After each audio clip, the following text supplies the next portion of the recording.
So dear students, we are beginning with a chapter called as molecular basis of inheritance. So this chapter is of approximately 4 marks, and with option if it is going to be asked in your board examination for 6 marks, as I've already discussed. Now, before learning about this chapter, I want to know what is your basic understanding about molecular basis of inheritance. मतलब मुझे ये जानना है कि अगर मैं biomolecules की बात करता हूं तो तुम्हारे दिमाग में कौन से बायोमोलिक्यूल्स आते हैं जो इनहेरिटेंस करने के काबिलात रखते हैं या फिर काबिल होते हैं, जो इनहेरिटेंस कर सकते हैं। इनहेरिटेंस का मतलब क्या है? एक जनरेशन से दूसरी जनरेशन में जाने वाला molecule.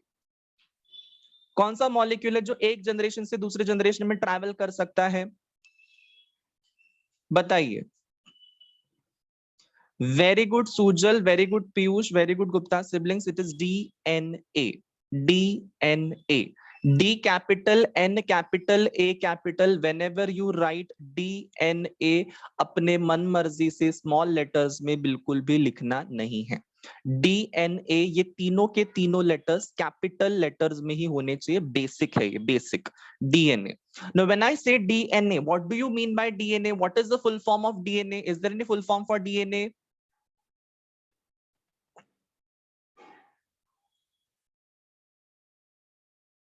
Is there any full form for DNA? Write it in the chat box, everyone. बता दीजिए।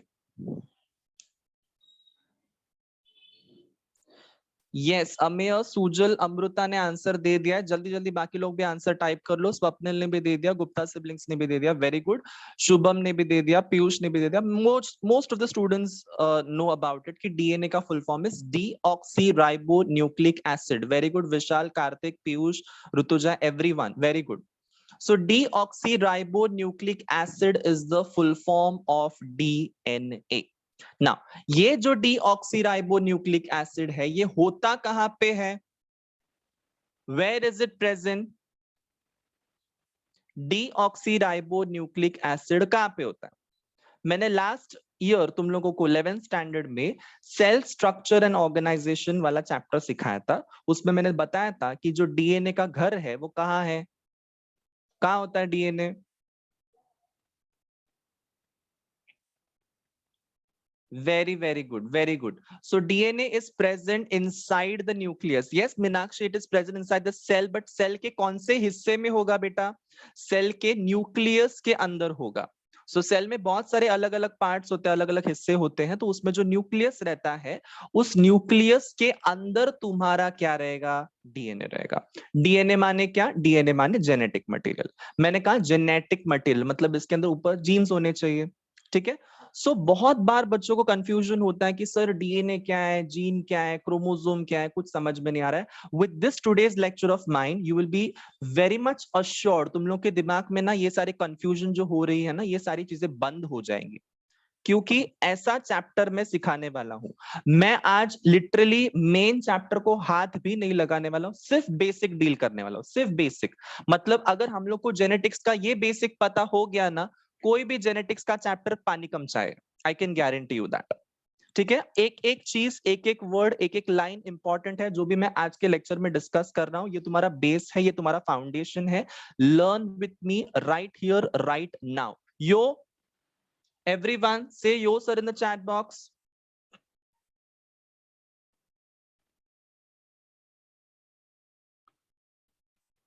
चलिए, in the 10th standard you have learned something about transcription, translation, ऐसा कुछ पढ़ा था तुम लोगों ने? Transcription, translation, I guess first chapter ही था तुम लोग को 10th स्टैंडर्ड में साइंस 2 के टेक्स्ट बुक में। यस, सो ये जो तुम लोगों ने पढ़ा था ट्रांसक्रिप्शन, ट्रांसलेशन, ये क्या है? What is it? What do you understand by transcription? What do you understand by term translation? चलो सबसे पहले ट्रांसक्रिप्शन को डील करते हैं। मैंने कहा ट्रांसक्रिप्शन मतलब क्या है? यस, ट्रांसक्रिप्शन का मतलब क्या? पीयूष ने आंसर कर लिया, आरएनए सिंथेसाइज्ड। ओके, कार्तिक ने बोला the process of making an RNA copy of a gene sequence. ठीक है, ओके। सुजल ने बोला information of creation of DNA. Okay, Gupta siblings ने बोला DNA to RNA transfer. Okay okay और मुझे बताते जाओ तुम लोगों को क्या समझ में आया। ओके पीयूष ने बोला transfer of genetic code, fine. Ameya बोल रहा है production of RNA from DNA, okay. चलिए बाकी के स्टूडेंट्स भी पार्टिसिपेट कीजिए जो ऐसे ही बैठे हुए हैं, उनको भी मेरा रिक्वेस्ट है कि आप लोग भी अपने आंसर्स को टाइप कीजिए, भले सही तो सही गलत तो गलत, बिकॉज गलत आंसर्स अगर आप दोगे तभी आपको सही आंसर्स का पता चलेगा, या सही आंसर दोगे तो आपको पता चलेगा कि हाँ बाबा मेरा सही आंसर था। चलिए विशाल ने बोला synthesis of RNA from DNA, okay. Gupta siblings ने बोला transfer of messages from DNA to RNA, okay.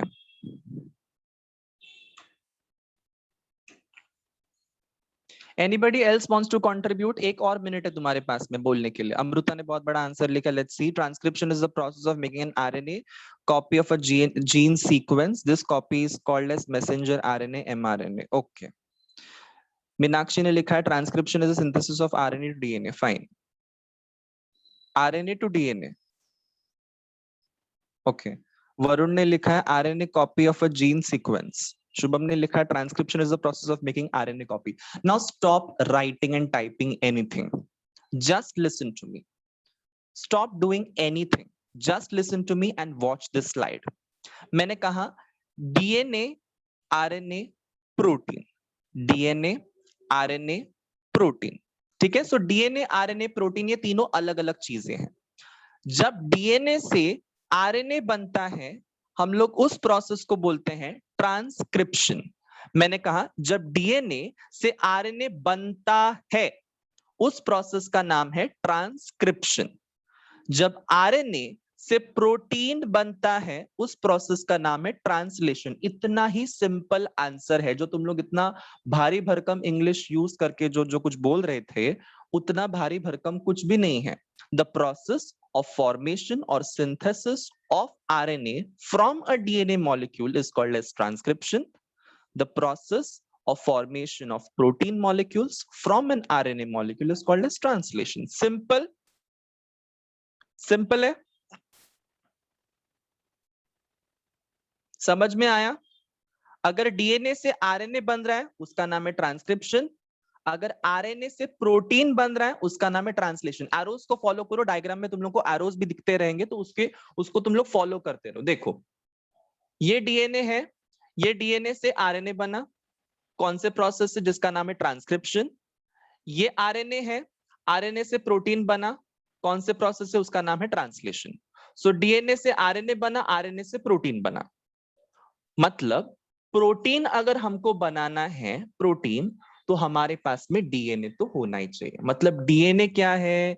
DNA is the base of everything. Is that clear?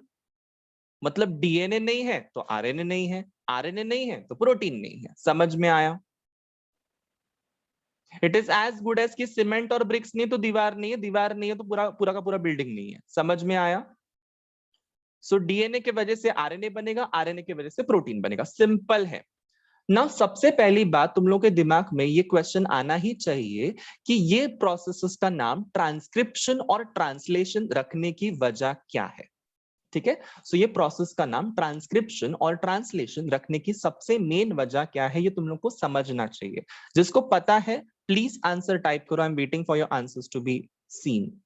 चलिए, सो ट्रांसक्रिप्शन और ट्रांसलेशन ये प्रोसेस का नाम है, बट क्यों क्यों बोला गया ट्रांसक्रिप्शन और क्या क्या सोचकर ट्रांसलेशन ये प्रोसेस का नाम रखा गया? बहुत बच्चों को ना ये बेसिक चीज ही पता नहीं रहती। वो लोग बोलते हैं हाँ ट्रांसक्रिप्शन में डीएनए से आरएनए बनता है, ट्रांसलेशन में आरएनए से प्रोटीन बनता है, बट उनको पता ही नहीं है ट्रांसक्रिप्शन को ट्रांसक्रिप्शन ही क्यों बोलते हैं, ट्रांसलेशन को ट्रांसलेशन ही क्यों बोलते हैं, ये किसी को पता नहीं होता है।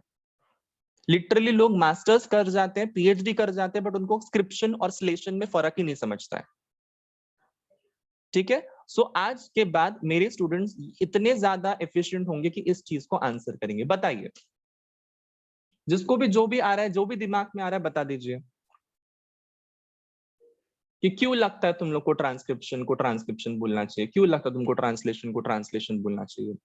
Okay, now you can unmute your microphones because शायद ये आंसर बड़ा हो सकता है।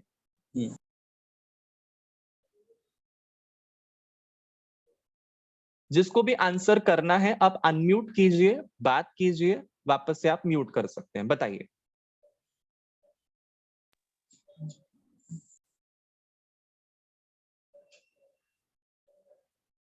जो डीएनए का कोड रहता है ना ATUGC, वो ट्रांसफर हो जाता है आरएनए में ATUGC में, तो जिसके वजह से उसमें ट्रांसक्रिप्शन, तो उसमें कोडिंग चेंज होता है, उसकी वजह से उसको ट्रांसक्रिप्शन बोलते हैं।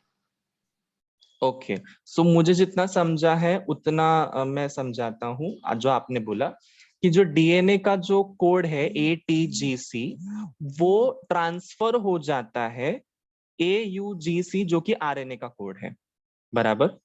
यही बोलना चाहते थे? Yes sir. इसीलिए उसको ट्रांसक्रिप्शन बोलते हैं, ऐसा आपका कहना है? ओके, चलो मानते हैं ये आपका कहना है। आगे बढ़ते हैं, और किसी को कुछ बोलना है?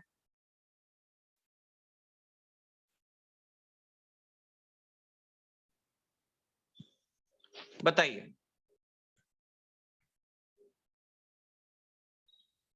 You can unmute your microphones and speak guys, बताइए।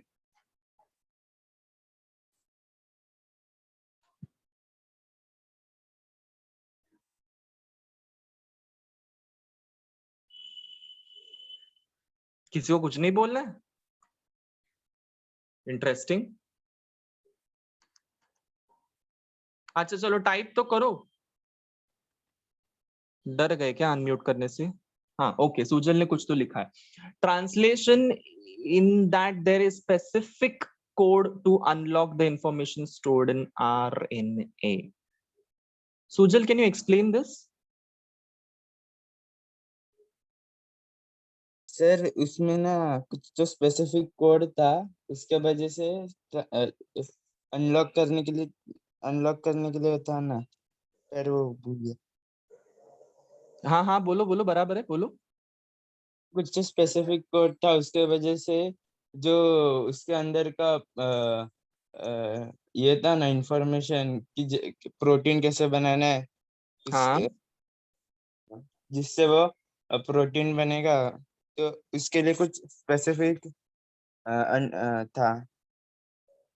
ओके, बहुत अच्छा ट्राई किया है। मुझे मुझे अच्छा लगा कि आपने वो ट्राई किया।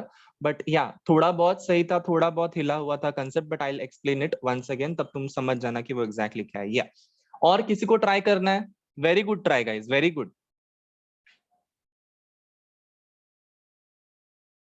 सुशील ने बोला था ना आंसर, सुशील और सुजल ने बोला था। Yes, Sushil and Sujal, very good try. और किसी को ट्राई करना है? One last try.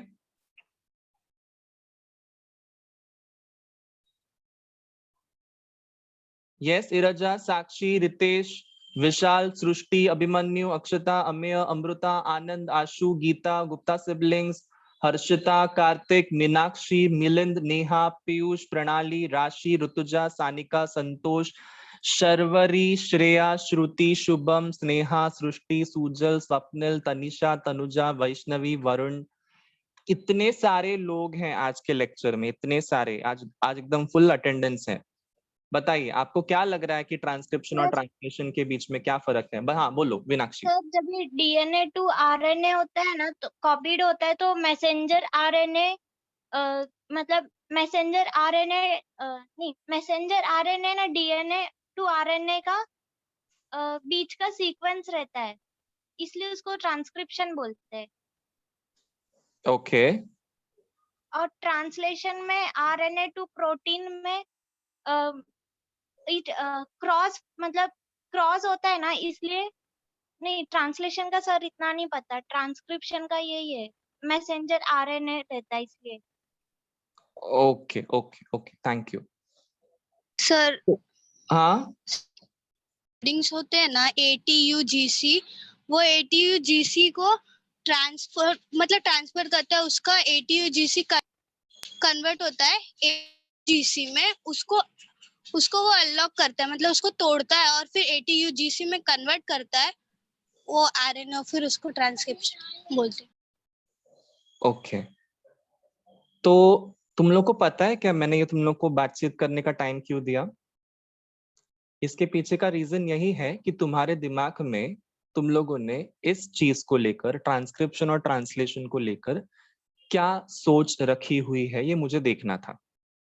सो मैंने देखा और तुम्हारे कंसेप्ट्स में भूकंप आया हुआ है, तो भूकंप को हम लोग मिटाने की कोशिश करेंगे। ठीक है, आज के बाद ये सारी जो आपने कंसेप्ट्स आपके दिमाग में सोच रखे हैं ना, उसको डिलीट बटन दबा के डिलीट कर देने का, और उसको रिसाइकल बिन में भी ढूंढने को नहीं जाने का। आज के बाद ये डिलीट हो गया आज से।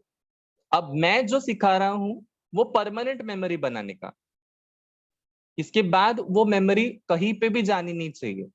मतलब किसी ने सोते हुए इंसान को भी उठकर पूछा ना कि सुशील जरा बताना ट्रांसक्रिप्शन और ट्रांसलेशन में डिफरेंस क्या है, तो भी आना चाहिए सुशील को। इतना इतना परफेक्ट होना चाहिए आज का कॉन्सेप्ट।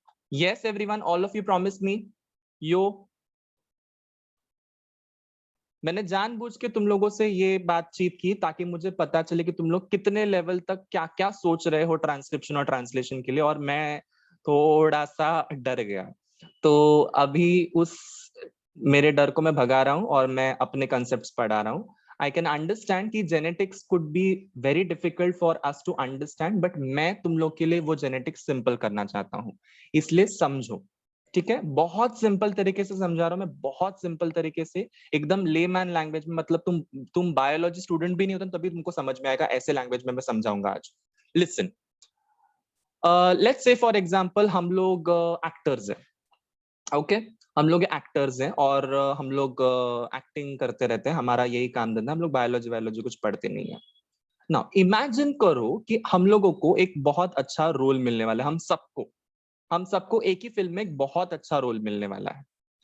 बट वो जो फिल्म है वो है जापानीज फिल्म। वो कौन सी फिल्म है? Japanese film. I can guarantee you guys कि यहाँ से किसी को भी, कोई भी होशियार बच्चा जो रहेगा उसको जापानीज तो आती नहीं रहेगी। यस, किसी को आ रही है यहाँ पे जापानीज? आई गेस नहीं आती है। सो लेट्स से कि हमको जापानीज फिल्म में एकदम उच्च दर्जे का एकदम मस्त मस्त रोल मिला हुआ है, और हम लोग को पैसे भी बहुत ज्यादा मिल रहे हैं। ऑफ कोर्स पैसे तो मिलने चाहिए अच्छे खासे, हम लोग बहुत बढ़िया वाले एक्टर्स है इसलिए। ठीक है, सो हम लोग को जापानीज फिल्म में रोल मिल रहा है, और बेसिकली हमने सबने ये मतलब सुना है, कहा है, पढ़ा भी है कि जो भी एक्टर्स रहते हैं उनको एक स्क्रिप्ट दी जाती है। यस, हाँ या ना? उनको एक स्क्रिप्ट दी जाती है।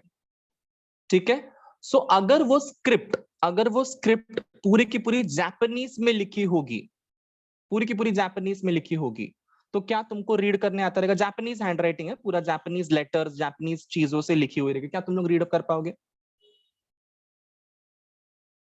ठीक है, नहीं रीड कर पाओगे। मतलब तुम लोग उधर की एक्टिंग कर ही नहीं पाओगे, मतलब डायलॉग्स ही बाय हार्ट नहीं हो रहे, स्क्रिप्ट ही बाय हार्ट नहीं हो रही है, तो तुम लोग क्या रोल करोगे वहां पे जाके? बराबर। सो तुम लोग क्या बोलते हो? डायरेक्टर के पास जाते हो और तुम लोग बोलते हो कि सर मुझे ये स्क्रिप्ट जरा इंग्लिश में लिख के दोगे क्या? मतलब इंग्लिश में, मतलब ट्रांसलेट करके नहीं है, इंग्लिश में मतलब उनका अगर वर्ड रहेगा, let's say for example chair को वो लोग ट्वाई बोलते रहेंगे, तो ट्वाई, TWI, तो तुम लोग क्या लिखोगे? TWI। जापानीज में भी वो ट्वाई लिखा है, इंग्लिश में भी वो ट्वाई ही लिखा है। समझ पा रहे हो मैं क्या बोल रहा हूं? जैसे हम लोग ने क्या करते हैं कि जब हम लोग हिंदी में कुछ टाइप करते हैं बट वो इंग्लिश लेटर्स को यूज करके, अरे तुझे पता है ना, मैं वहां गई थी, मैं वहां गया था। यस, वो VAHA या WAHA, गई थी, GAYI। यस, तो ये मैंने क्या किया, मैंने हिंदी ही लिखा है, सिर्फ लेटर्स कौन से यूज किए हैं? इंग्लिश। मतलब मैंने जापानीज ही बोला है बट मैंने लेटर्स कौन से यूज किए? इंग्लिश। समझ में आया सबको? यो, मतलब मैं इंग्लिश तो पढ़ सकता हूं ना, वही, हाँ ना, होता है ना, तो ये मैं इंग्लिश में तो पढ़ सकता हूं। ठीक है, तो इसीलिए यहाँ पे स्क्रिप्ट जो है वो मैंने थोड़ी सी चेंज कर ली। तो जब दो स्क्रिप्ट्स चेंज होती है, मतलब एक स्क्रिप्ट जापानीज में लिखी हुई थी, पूरा उसका लेटरिंग जो था वो जापानीज में लिखा हुआ था, उसको हम लोगों ने इंग्लिश में कन्वर्ट कर लिया, उसको हम लोग बोलते हैं ट्रांसक्रिप्शन। समझा? चमचम चमका? सबको समझा? जो नए बच्चे उनको भी समझा? मैंने क्या किया, जो जापानीज की स्क्रिप्ट थी उसको मैंने सिर्फ इंग्लिश हैंडराइटिंग में, इंग्लिश के लेटर्स में लिखा। तो मैंने क्या किया, सिर्फ स्क्रिप्ट चेंज कर दी। अब लेट्स से फॉर एग्जांपल मुझे इंग्लिश भी पढ़ना नहीं आता है, ठीक है, मुझे इंग्लिश में भी उसको समझना नहीं आता है, तो मैंने क्या किया, उसको मेरे रीजनल लैंग्वेज में ट्रांसलेट कर लिया। मतलब let's say for example sentence was कि I was sitting on a chair, तो मैं मराठी में क्या बोलूंगा, मी त्या खुर्चीवर बसलो होतो। मैं हिंदी में क्या बोलूंगा, मैं उस खुर्ची पे बैठा हुआ था। बराबर, मैंने क्या किया, वही चीज बोली बट वो मराठी में बोली, बट वो हिंदी में बोली। मतलब मैंने क्या किया, पूरा का पूरा लैंग्वेज चेंज कर लिया। यस और नो, मैंने पूरा का पूरा लैंग्वेज चेंज कर लिया। सो जब मैं लैंग्वेज चेंज कर देता हूं उसका मतलब होता है ट्रांसलेशन।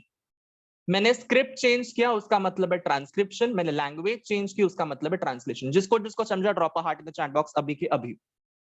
इमोजी ड्रॉप करो हार्ट की।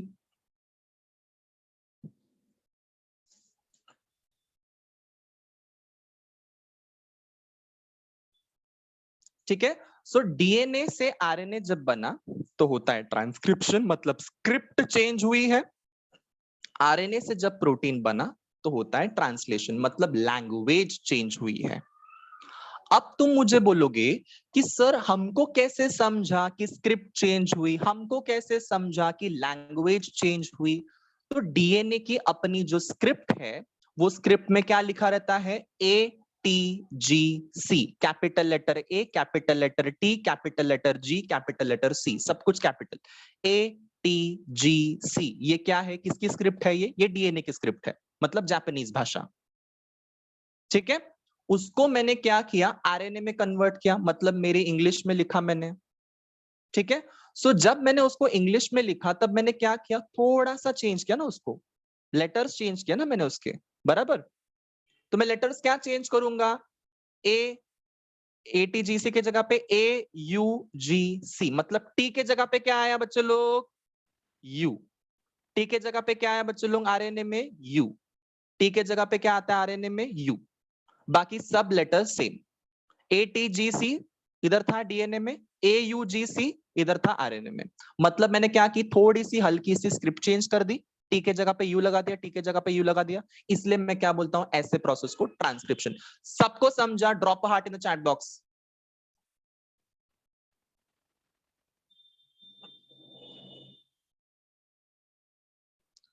मैं ना गारंटी के साथ बोल सकता हूं, इतना बढ़िया तरीके का एग्जाम्पल ना तुमको ढूंढ के भी नहीं मिलेगा।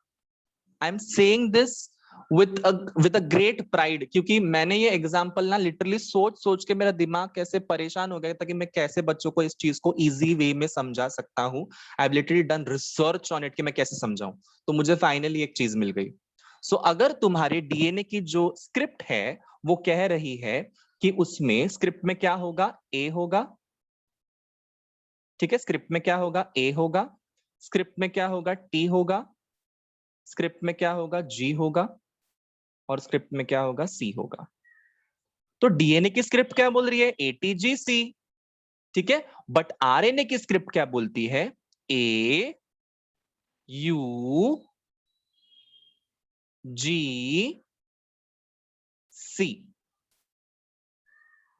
समझाए सबको, AUGC। सो ए वैसा का वैसा रहा, जी वैसा का वैसा रहा, सी वैसा का वैसा रहा, बट जो टी था वो रिप्लेस हो गया यू से। समझ में आया?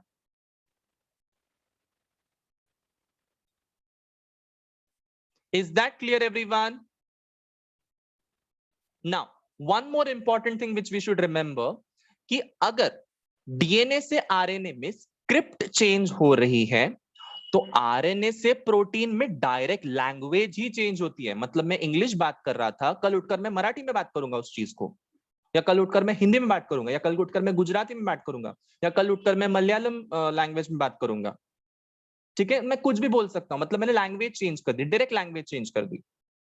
ठीक है, सो ऐसे केस में क्या होता है, ट्रांसलेशन होता है। मतलब लैंग्वेज चेंज करना मतलब ट्रांसलेशन। हम लोगों ने, अगर किसी को भी यहाँ पे संस्कृत पेपर हुआ करता था 10th स्टैंडर्ड तक, if I am not wrong, तो संस्कृत पेपर के टाइम पे हम लोग को एक क्वेश्चन आता था कि ट्रांसलेट दिस इन इंग्लिश। तो संस्कृत का जो पैराग्राफ रहता था या संस्कृत की जो पोएम रहती थी, हम लोग क्या करते थे, ट्रांसलेट करते थे इंग्लिश के अंदर। तो हम लोग क्या करते थे, जो संस्कृत में लिखा हुआ है उसका मतलब निकालकर हम लोग इंग्लिश में लिखते थे। Yes, the same thing which we have to do over here, the same thing. मतलब क्या है कि अभी थोड़ी देर पहले देखा कि जो तुम्हारे डीएनए की लैंग्वेज क्या थी, एटीजीसी, आरएनए की लैंग्वेज क्या थी, एयूजीसी, ज्यादा कुछ चेंज नहीं था। बट प्रोटीन की लैंग्वेज क्या है, कंप्लीटली डिफरेंट। प्रोटीन किस में बात करता है पता है, प्रोटीन बात करता है अमाइनो एसिड्स में। यस और नो, प्रोटीन किस में बात करता है, अमाइनो एसिड में। हम सबको पता है प्रोटीन किससे बनता है, प्रोटीन बनता है अमाइनो एसिड के वजह से। अमाइनो एसिड के छोटे छोटे छोटे छोटे मॉलिक्यूल्स आते हैं, एक साथ आते हैं और बड़ा सा प्रोटीन बनाते हैं। Done, cool.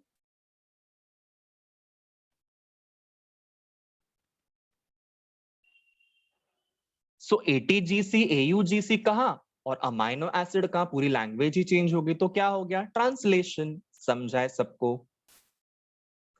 यो एवरीवन, बहुत सिंपल तरीके से मैंने समझाया है कि डीएनए से जब आरएनए बनता है तो स्क्रिप्ट चेंज हो जाती है, और आरएनए से जब प्रोटीन बनता है तो लैंग्वेज चेंज हो जाती है।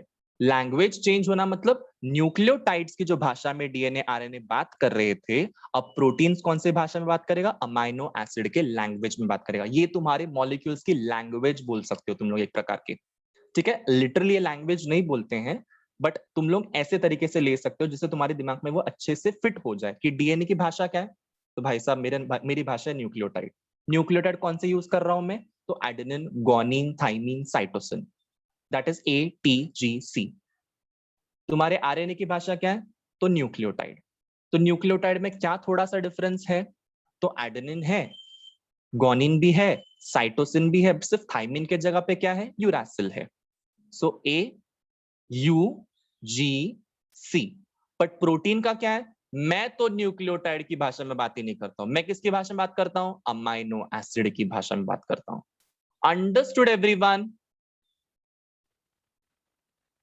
ठीक है, बेस्ट एग्जांपल।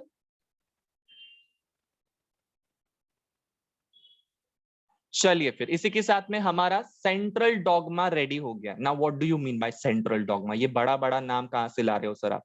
तो ध्यान दो, सेंट्रल डॉगमा का मतलब क्या होता है, यही चीज, यही रिएक्शन जो हम लोग बात कर रहे हैं कॉन्स्टेंटली। डीएनए से आरएनए बनना, आरएनए से प्रोटीन बनना, वापस डीएनए से आरएनए बनना, आरएनए से प्रोटीन बनना, ये जो प्रोसेस है ट्रांसक्रिप्शन ट्रांसलेशन को मिलाकर हम लोग क्या बोलते हैं, सेंट्रल डॉगमा। अब बच्चे लोग, ट्रांसक्रिप्शन और ट्रांसलेशन ये सिर्फ दो ही प्रोसेस नहीं होती है। ट्रांसक्रिप्शन ट्रांसलेशन के साथ में एक प्रोसेस ये भी होती है जिसका नाम है रेप्लिकेशन। लाइक से फॉर एग्जांपल मैं जेरोक्स की दुकान में गया हूं, मेरे पास में क्वेश्चन पेपर है, मैं क्या बोलूंगा, इसके 10 कॉपी निकालना। तो मैंने क्या किया, उसको 10 बार रेप्लिकेट किया। समझ में आया? रेप्लिकेट किया का मतलब क्या है, मतलब मैंने कॉपीज बनाए।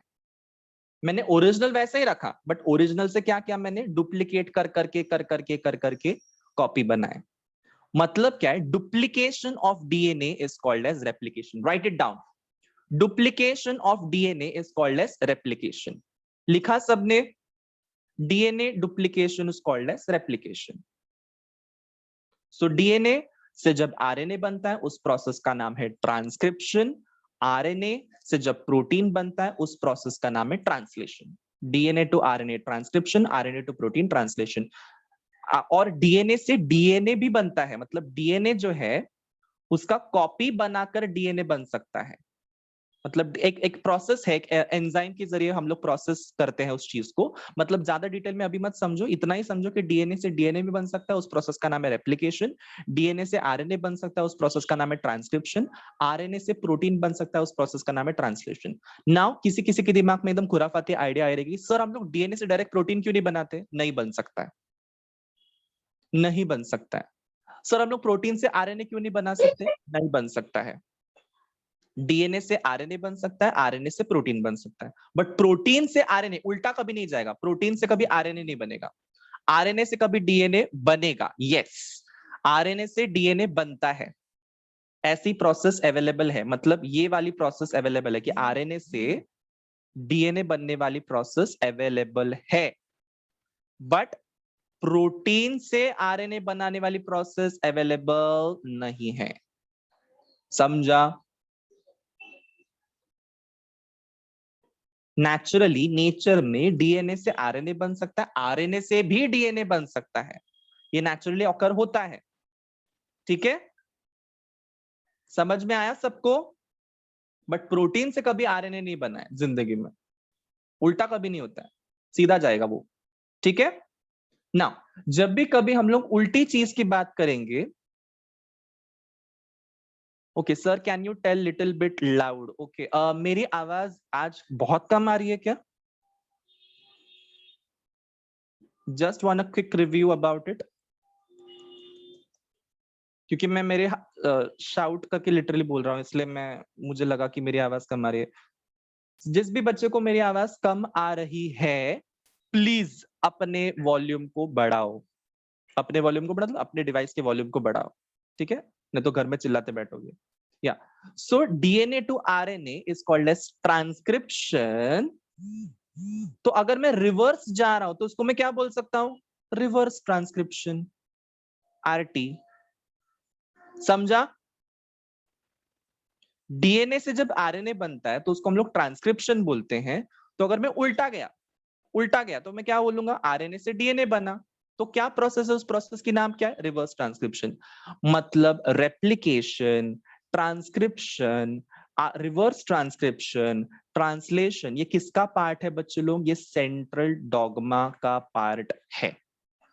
सेंट्रल डॉगमा एक बड़ी प्रोसेस है, उस बड़ी प्रोसेस में छोटे छोटे प्रोसेसेस होते रहते हैं, छोटे छोटे रिएक्शंस होते रहते हैं, जिसमें replication, transcription, translation and reverse transcription, ये चारों पांचों प्रोसेसेस होते रहते हैं। समझाए सबको? डन डन डन डन यो।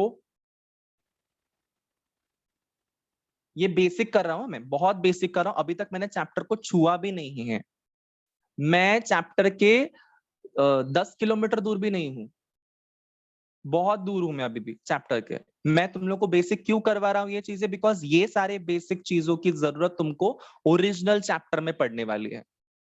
तो मैं तुम लोग को ये एबीसीडी सिखा रहा हूँ जेनेटिक्स की। अगर एबीसीडी आ गए तो वर्ड्स बनाने आ जाएंगे, वर्ड्स बनाने आ गए तो सेंटेंस बनाने आ जाएंगे, सब कुछ एकदम क्लियरली समझेगा। इसलिए मैं बेसिक लेवल से जा रहा हूँ। सो अब तक मैंने क्या डिस्कस किया? अब तक मैंने सिर्फ यही बताया कि डीएनए से जब आरएनए बनता है उसको ट्रांसक्रिप्शन बोलते हैं, आरएनए से जब प्रोटीन बनता है उसको ट्रांसलेशन बोलते हैं। डीएनए के अंदर जो न्यूक्लियोटाइड्स रहते हैं उसका नाम है adenine, guanine, thymine, cytosine. RNA के अंदर जो न्यूक्लियोटाइड्स रहते हैं उसमें एडेनिन होता है, यूरासिल होता है, गुआनिन होता है, साइटोसिन होता है। प्रोटीन्स जो रहते हैं वो अमाइनो एसिड से बनते हैं। डीएनए से जब डीएनए बनेगा उसको हम लोग रेप्लिकेशन बोलते हैं, डीएनए से जब आरएनए बनेगा उसको हम लोग ट्रांसक्रिप्शन बोलते हैं, आरएनए से जब प्रोटीन बनेगा उसको हम लोग ट्रांसलेशन बोलते हैं। कभी कभार किसी किसी सेल्स में आरएनए से डीएनए भी बनता है, आरएनए से डीएनए भी बनता है, उस प्रोसेस का नाम उल्टा कर दो, reverse transcription. Is that clear? Drop a heart.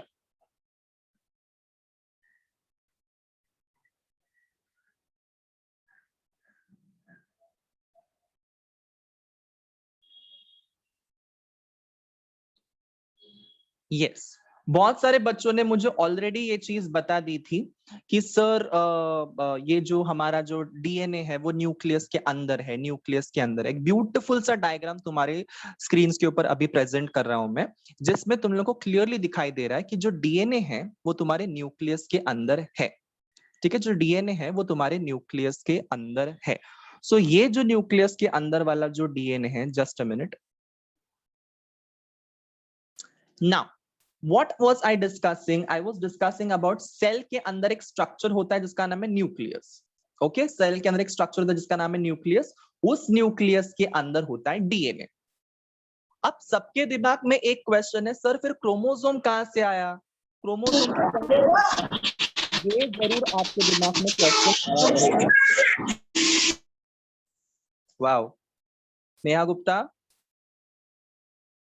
What happened बेटा? Sorry sir, okay, no problem. थोड़ा सा अपने फोन के ऊपर भी ध्यान दो। चलिए, हम लोग क्या डिस्कस कर रहे हैं? हम लोग डिस्कस कर रहे हैं सेल, सेल के अंदर न्यूक्लियस, न्यूक्लियस के अंदर डीएनए। बट अभी सबके दिमाग में क्या क्वेश्चन है कि सर क्रोमोसोम किस चीज का नाम है? फिर क्रोमोसोम कहां से आया? तो हम लोग को ये समझना है कि क्रोमोसोम कहां से आया। इमेजिन करो कि 2 मीटर लंबा डीएनए है। कितना मीटर लंबा डीएनए? 2 मीटर लंबा डीएनए। ठीक है। सो जो 2 मीटर लंबा डीएनए है, उस 2 मीटर लंबे डीएनए को हम लोग को किसमें फिट करना है? 2 micrometre small, 2 micrometre small nucleus के अंदर पैक करना है। 2 माइक्रोमीटर स्मॉल, मिलीमीटर भी नहीं बोला मैंने, माइक्रोमीटर में बोला। मतलब इतने छोटे न्यूक्लियस के अंदर इतना 2 मीटर लंबा डीएनए को हमको क्या करना है? फिक्स करना है, या फिर उसको उसमें डाल देना है। तो वो कैसे जाएगा? वो कैसे जाएगा? वो कॉइल कॉइल कॉइल कॉइल होकर जाएगा, हाँ या ना? वो ऐसे के ऐसे अगर हम लोग डालने की कोशिश करेंगे तो वो जा सकता है क्या अंदर? नहीं जा सकता है, एब्सोल्युटली नॉट। वो जा ही नहीं सकता, वो फिक्स ही नहीं होगा उसमें, वो उसमें उसमें जगह ही नहीं होगी उतनी न्यूक्लियस में कि इतना लंबा डीएनए को ऐसे ही रख दिया उसके बॉडी के अंदर, न्यूक्लियस के अंदर नहीं हो सकता है। तो इसके लिए क्या होगा, तुम लोग ये डायग्राम को क्लियरली ऑब्जर्व करो, ये डायग्राम को क्लियरली ऑब्जर्व करो। तुम लोग को ये जो सीडी जैसा स्ट्रक्चर दिखाई दे रहा है सबको, लैडर लाइक स्ट्रक्चर, ये लैडर लाइक स्ट्रक्चर जो तुमको दिखाई दे रहा है, it is nothing but DNA. ठीक है, it is nothing but DNA.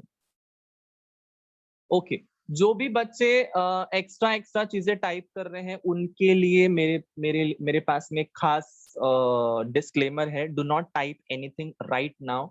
Nucleosome, nucleotide, nucleoside, ये मैं भी वर्ड्स यूज कर सकता हूँ, बट इसके लिए मैं वर्ड्स यूज नहीं कर रहा हूँ, बिकॉज जो बच्चे हैं उनको ये सारे वर्ड्स पता नहीं चलेंगे। हम लोग अभी बेस लेवल पे बात कर रहे हैं, एडवांस लेवल पे जब बात करूंगा तब मैं आप लोगों से ये सारे आंसर्स की उम्मीद रखता हूँ। तो ध्यान दो कि जो डीएनए है, ठीक है, जो डीएनए है, ये डीएनए तुम लोग को दिख रहा है, और ये लैडर जैसा डीएनए है, मतलब सीडी जैसा डीएनए है।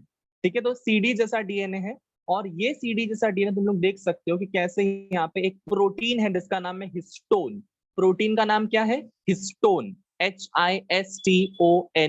प्रोटीन का नाम क्या है? हिस्टोन। सो हिस्टोन प्रोटीन के ऊपर लपेटा जाता है तुम्हारा डीएनए, और वही हिस्टोन प्रोटीन और सुपर कॉइलिंग करते हैं अपने आप को, और एक ऐसे धागे जैसे स्ट्रक्चर्स में कन्वर्ट होकर ऐसे कंप्रेस फॉर्मेट में वो कन्वर्ट हो जाते हैं, और तभी हम लोग उसको बोलते हैं क्रोमोसोम। मतलब डीएनए का सुपर कॉइल्ड वर्जन कौन है? क्रोमोसोम। समझ में आया? डीएनए का सुपर कॉइल्ड वर्जन कौन रहेगा? क्रोमोसोम। जिसको जिसको समझ में आया यो।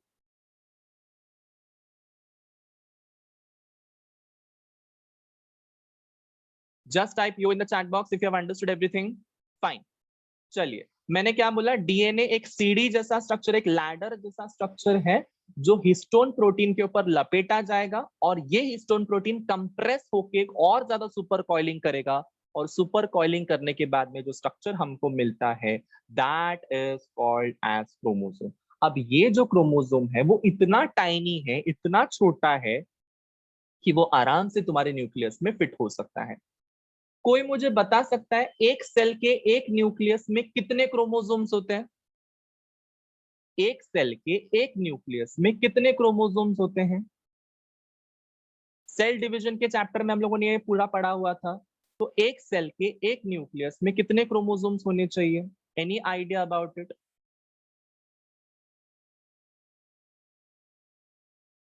एनीवन?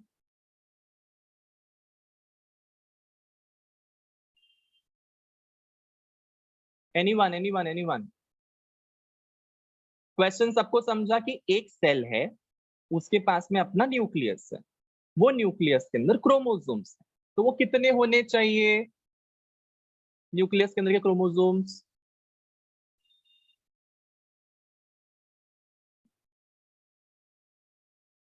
गुप्ता सिबलिंग्स, कार्तिक, अमिया ने आंसर कर लिया, बाकी सब लोगों को क्या प्रॉब्लम है? नहीं समझ में आया question? Okay, Gupta sibling, Kartik और अमिया ने बोला है 46 46 46, नेहा बोल रही है 23 पेयर्स ऑफ क्रोमोसोम्स। ओके, और किसी को कुछ आंसर करना है? फटाफट से करो। 1000, 10,000, लाख, 1.5 लाख क्रोमोसोम्स कितने बोलो? स्नेहा, आशु भी बोल रहे हैं 46। Okay okay, everyone is seeing, basically now everyone is seeing 46 46 46, following the भेड़ चाल। सब लोग भेड़ चाल को फॉलो कर रहे हैं? नहीं नहीं नहीं, 46 46 46। क्या मैंने सेल का नाम लिया? क्या मैंने सेल का नाम लिया? तो कैसे बोला तुम लोगों ने 46? समझा? यही प्रॉब्लम होता है नीट के स्टूडेंट्स का ना, यही प्रॉब्लम होता है, क्वेश्चन सुनते नहीं है और आंसर करने की देरी होती है। मैंने किसी भी सेल का नाम नहीं लिया कि सेल में इतने क्रोमोसोम्स है, तो मैंने हेपेटिक सेल का नाम नहीं लिया, मैंने तुम्हारा गैस्ट्रिक सेल का नाम नहीं लिया, मैंने कोई भी सेल का नाम नहीं लिया। तुम लोग को सिर्फ, तुम लोगों ने क्या सुना कि सेल में कितने क्रोमोसोम होते हैं, 46 46 46 46। मैंने ऐसा भी नहीं बोला कि डिप्लॉयड सेल में कितने क्रोमोसोम्स होते हैं। अगर ये बोलता तो तुम्हारा आंसर एकदम परफेक्ट होता। समझ में आया? क्वेश्चन को समझना सीखो, सिर्फ क्वेश्चन को आंसर करना है, इसलिए आंसर मत करो। Is that clear? यही ट्रिक्स एंड टिप्स को तुम लोगों को मतलब गूगली क्वेश्चंस डाले जाते हैं और ऐसे ट्रिक्स एंड टिप्स में तुम लोग को फंसाते हैं। Is that clear? अब मेरा सवाल वापस से सुनो, सोमैटिक सेल में कितने क्रोमोसोम्स होते हैं उसके न्यूक्लियस में? अब करो आंसर, अब करो आंसर। सोमैटिक सेल्स में, ठीक है, सोमैटिक सेल्स में एक सेल में कितने क्रोमोसोम होंगे?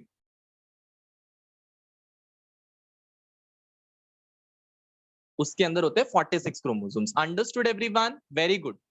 अब बराबर कर रहे हो आंसर्स। सो दो प्रकार के सेल्स होते हैं स्टूडेंट्स, एक होते हैं गैमीट सेल्स, एक होते हैं somatic cells. No, gamete cells और सोमैटिक सेल्स में क्या डिफरेंस है?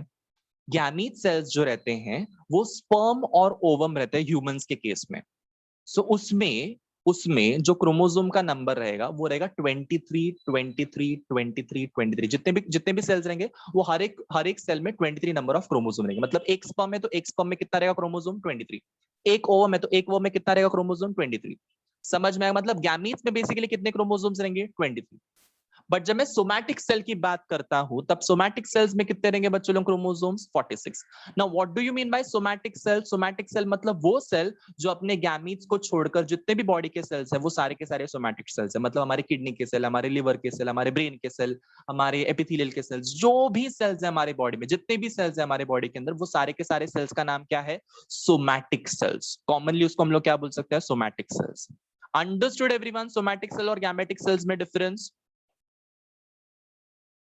सोमैटिक सेल्स में कितने क्रोमोसोम है? 46 क्रोमोसोम्स है, मतलब 23 जोड़ी, 23 पेयर्स, PAIRS, पेयर्स। और जब मैं कहता हूं तुम्हारा गैमेटिक सेल्स, तो गैमेटिक सेल्स में कितने रहेंगे क्रोमोसोम? सिर्फ और सिर्फ 23 chromosomes. Is that clear everyone? Drop a heart. इसलिए मैंने कहा था कि मैं ऐसे लेवल का तुम लोग को जेनेटिक्स पढ़ाऊंगा ना, तुम लोग को कोई भी तुम्हारा टीचर तुम्हारा हाथ पकड़ ही नहीं सकता है। अगर तुम मेरा लेक्चर को ध्यान से सुनोगे तो तुम्हारा कोई भी टीचर तुम्हारा हाथ पकड़ ही नहीं सकता है। सारे के सारे क्वेश्चंस में एकदम क्रिस्टल क्लियर, डायमंड क्लियर हो जाएगा, एकदम चमचम चमकेगा। ठीक है, चलिए फिर मैंने क्या बोला? 46 क्रोमोसोम्स तुम्हारे सोमैटिक सेल्स में है, 23 क्रोमोसोम्स तुम्हारे गैमेटिक सेल्स में, मतलब स्पर्म और ओवम के अंदर है ना। और एक चीज तुमको बतानी है यहाँ पे कि तुम लोग यहाँ पे देख पा रहे हो, there is something called as guanine, there is something called as cytosine, adenine, ऐसे कुछ दिखाई दे रहा है तुम लोगों को यहाँ पे? यस, दे दिखाई दे रहा है। ग्वानिन, साइटोसिन, एडेनिन, थाइमिन, अभी थोड़ी देर पहले डिस्कस किया था। ये सारे क्या है बच्चों लोग? ये सारे के सारे न्यूक्लियोटाइड्स हैं। मतलब जैसे फॉर एग्जांपल तुम्हारी दीवार है, घर की जो दीवार है वो दीवार किससे बनी हुई है? ब्रिक्स से बनी हुई है, सीमेंट से बनी हुई है। वैसे ही तुम्हारा डीएनए जो है वो किससे बना हुआ है? तुम्हारा डीएनए बना हुआ है न्यूक्लियोटाइड्स के मदद से। समझा? डीएनए किससे बना हुआ है? न्यूक्लियोटाइड्स के मदद से बना हुआ है। जैसे हमारे घर की दीवार जो है वो ब्रिक्स और सीमेंट से बनी हुई है, वैसे हमारा डीएनए किससे बना हुआ है? न्यूक्लियोटाइड से बना हुआ है। न्यूक्लियोटाइड्स कितने प्रकार के हैं तुम्हारे एक डीएनए के अंदर? 4 प्रकार के हैं। Guanine, cytosine, adenine, thymine. That is adenine, thymine, guanine, cytosine. समझ में आया सबको?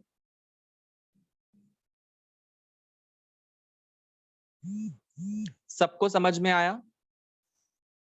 सो 4 प्रकार के न्यूक्लियोटाइड्स होते हैं और वो चारों के चारों प्रकार के न्यूक्लियोटाइड्स तुम्हारा एक डीएनए बनाने में लग जाते हैं। एक बार तुम्हारा डीएनए ऐसे सीढ़ी जैसा लैडर शेप का बन गया, ये लैडर शेप का डीएनए तुम्हारे हिस्टोन प्रोटीन के इर्द गिर्द घूमेगा, लपटेगा अपने आप को हिस्टोन प्रोटीन के अराउंड, और जैसे वो लपट गया, उसने कॉइलिंग कर लिया, वो हिस्टोन प्रोटीन्स ऐसे बहुत सारे हिस्टोन प्रोटीन साथ में आ जाएंगे, सुपर कॉइलिंग करेंगे, सुपर कॉइलिंग करके क्रोमोसोम बनाएंगे, और क्रोमोसोम के बाद में वो क्रोमोसोम कहां पे जाएगा? न्यूक्लियस के अंदर पैक हो जाएगा। Done?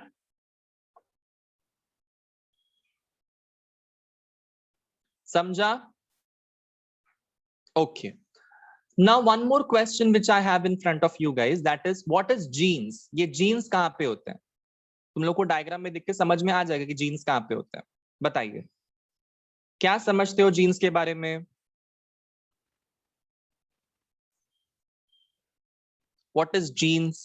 What are genes? Not what is genes. What are genes?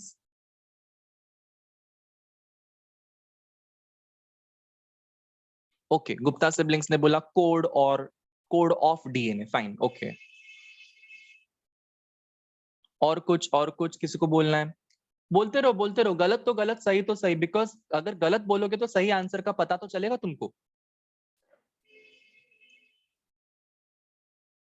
One DNA stand is called gene, Piyush ने बोला है। DNA stand, one DNA stand is called gene, नहीं समझा मुझे।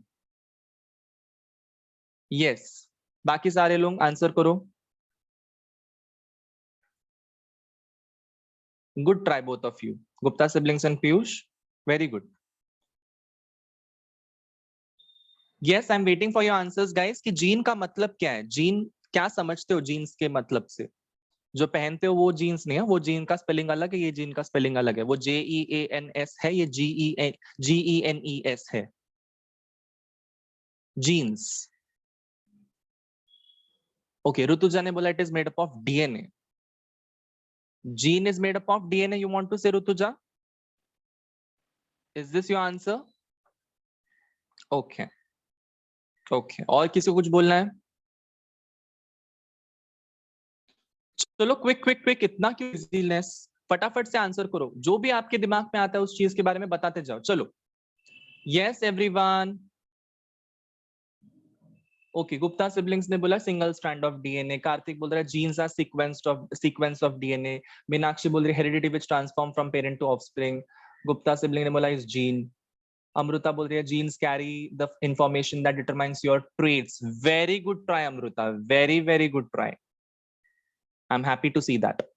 अमीर ने बोला it is in DNA has specific code. Okay, now listen to me very carefully, कोई भी अभी कुछ भी टाइप नहीं करेगा, ध्यान से सुनेंगे सारे के सारे बच्चे। जीन जो रहता है, तुम लोगों ने स्केल देखी हुई, तुम्हारी स्केल जो रूलर होती है 15 सेंटीमीटर की, 30 सेंटीमीटर की जो रूलर होती है, स्केल होती है, तो वो स्केल में तुम लोग देख सकते हो छोटे छोटे सेगमेंट्स होते हैं 1 सेंटीमीटर 1 सेंटीमीटर 1 सेंटीमीटर के। तो डीएनए का ही एक छोटा सा हिस्सा या फिर डीएनए का ही एक छोटा सा सेगमेंट हम लोग उसको बोलते हैं gene. Write it down. Gene is called as the segment of DNA. The segment of DNA is called as genes. Write it down अभी के अभी। और ये कहीं पे भी लिखो मत, टी शर्ट पे, जमीन के ऊपर, टेबल के ऊपर, कहीं पे भी लिखना नहीं। नोटबुक के अंदर होना चाहिए तुम्हारे, जो भी तुम लोग रोज नोटबुक चेक करते हो बायो की, उसमें लिखना ही। टेक्स्ट बुक के कोने बीने में कहीं लिख के मत बैठो। जीन क्या है? Gene is a particular segment of a DNA. Gene is a particular segment of DNA. Santosh, हो गया?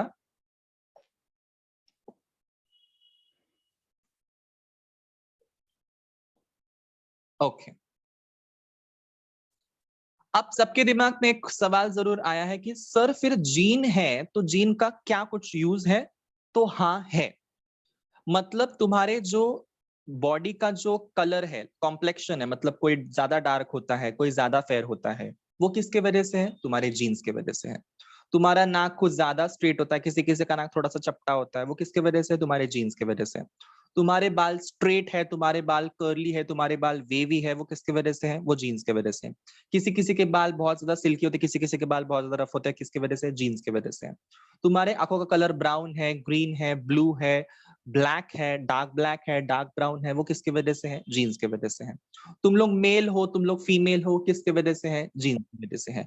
मतलब तुम जो भी हो, जैसे भी हो, जैसे भी दिखते हो, उसके वजह क्या है? उसकी वजह है जीन्स। तुम्हारे अंदर जो जीन्स है उसके ऊपर से वो कैरेक्टर्स तुम्हारे बॉडी में आएंगे। समझा है सबको?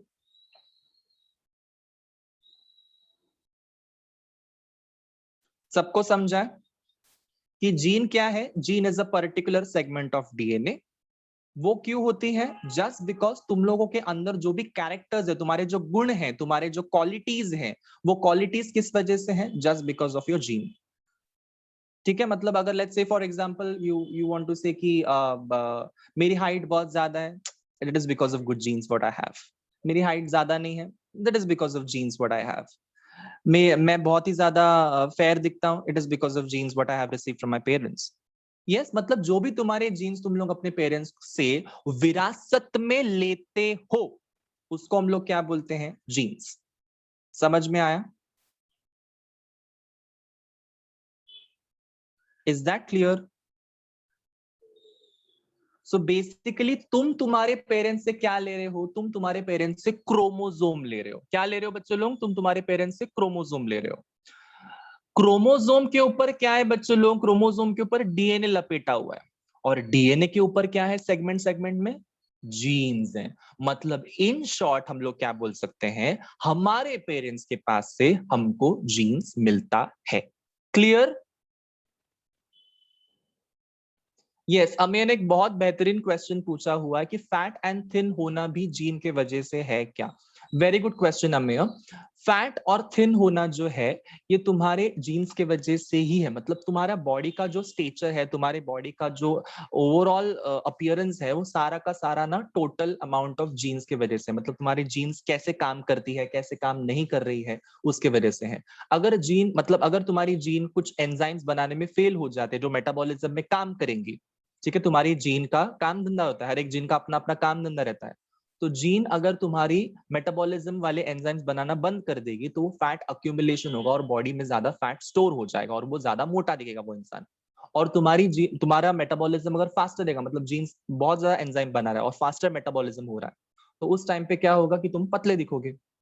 सो it is all because of genes. So जो भी बच्चे आज के जमाने में फैट है, आज के जमाने में पतले हैं, उनको बहुत ज्यादा ताने सुनने पड़ते हैं। तो माचिस की तीली है, ये तो गोनी लगती है, या फिर सोफा सेट लगती है, या सोफा लगता है तू। ये सारे ना लैंग्वेजेस आप लोगों को ना यूज करना नहीं चाहिए, because you being a biologist you should know about it.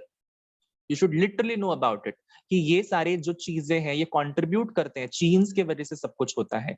बहुत सारे जेनेटिक डिसऑर्डर्स के वजह से भी फैट एक्यूमुलेशन हो सकता है, बहुत सारे जेनेटिक डिसऑर्डर्स के वजह से भी वेट लॉस हो सकता है। सो वो लोग अपने आप से ये सब नहीं कर रहे हैं, उनके पास में जो जीन्स सेट ऑफ जीन्स है वही सब कुछ कर रहे हैं। सो तुम लोग को कोई हक नहीं बनता उनको ये सब नाम देने से। इसलिए मैं मेरे सारे बायो के स्टूडेंट्स को यही बोलता हूँ कि हम बायो के स्टूडेंट्स को बाकी के लोगों को एनलाइटन करना चाहिए, उनको बताना चाहिए कि क्या सही है, क्या गलत है, क्या करना चाहिए, क्या नहीं करना चाहिए। सो हमारे चॉइसेस, हमारे प्रेफरेंसेस, हमारा जो कुछ भी है वो सारा का सारा किसकी वजह से है? जीन्स की वजह से है। समझ में आया सबको?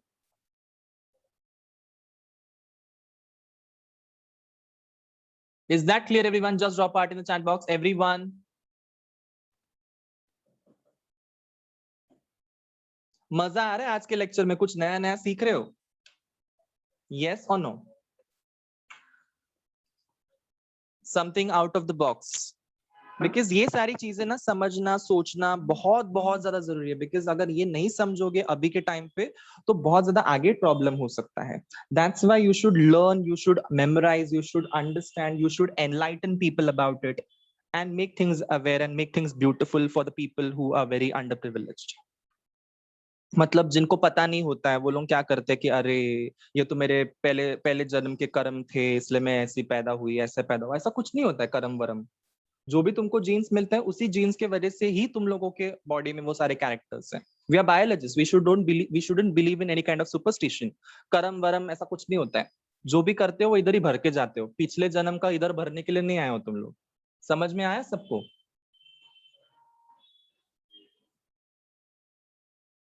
ठीक है, आगे बढ़े। चलिए, with this interesting lecture let's move on to the next topic. या हम लोग वापस से, मैंने थोड़ा सा एडवांस डायग्राम तुमको दिखाया है कि कैसे तुम्हारा डीएनए जो है, देखो कैसे हिस्टोन प्रोटीन पे लपेटा गया है, राउंड राउंड जाता है, फिर हिस्टोन प्रोटीन के ऊपर राउंड राउंड जाता है, फिर हिस्टोन प्रोटीन के ऊपर राउंड राउंड जाता है, और यही हिस्टोन प्रोटीन देखो कैसे सुपर कॉइलिंग करते और सुपर कॉइलिंग करते करते करते करते करते करते देखो कितना पतला पतला पतला होते गया, और फिर पतला होते होते क्या हो गया, एक क्रोमोसोम बन गया। अब सबके दिमाग में एकदम क्रिस्टल क्लियर आइडिया आ गया कि डीएनए, क्रोमोसोम और जीन्स कुछ अलग नहीं है, वो एक ही जगह के पार्ट्स हैं। समझाए सबको? मतलब क्रोमोसोम के ऊपर ही डीएनए लपेटा गया है, और डीएनए के ऊपर एक छोटी सी सेगमेंट होती है जिसका नाम है जीन्स। आज के बाद मेरे बच्चे कभी भी कंफ्यूज नहीं होंगे क्रोमोसोम, डीएनए और जीन्स, ये तीनों के तीनों टर्म्स में और तीनों के तीनों टॉपिक्स में। डन? प्रॉमिस करते हो मेरे को?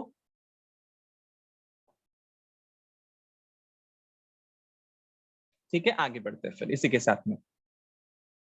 अब तक हम लोग क्या पढ़ रहे थे, ऊपर ऊपर का पढ़ रहे थे कि डीएनए कैसे दिखता है, डीएनए का कैसे लेवल है, क्या होगा क्या नहीं होगा। अभी हम लोग क्या करेंगे, थोड़ा सा एडवांस लेवल की स्टडी करते हैं, थोड़ा सा हल्का सा एडवांस लेवल। ओके, रेडी है सब लोग?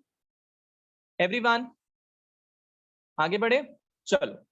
एडवांस लेवल का स्टडी मतलब क्या, हम लोग थोड़ा मॉलिक्यूल में घुसते हैं। हमारा केमिस्ट्री भी है, यस हम लोग केमिस्ट्री भी पढ़ते हैं, केमिस्ट्री भी सब्जेक्ट है हम लोगों को, कंपलसरी है सब्जेक्ट है, किसी को भी ऑप्शन डालने में नहीं होता है ये। बहुत बार बच्चे क्या बोलते हैं, यार अबे बायोलॉजी में भी केमिस्ट्री आ गया, क्या करे कैसे पढ़े। कोई डिफिकल्ट नहीं है बायो का केमिस्ट्री, बायो का केमिस्ट्री सबसे इजी है, चिंदी है बायो का केमिस्ट्री। बताता हूँ कैसे। अब तक मैंने क्या तुम लोग को बताया कि एक डीएनए था, डीएनए ने हिस्टोन प्रोटीन पे लपेटा अपने आप को, हिस्टोन प्रोटीन ने क्या किया, सुपर कॉइलिंग किया और क्रोमोसोम बना। यहां तक सबको समझा? Drop a heart.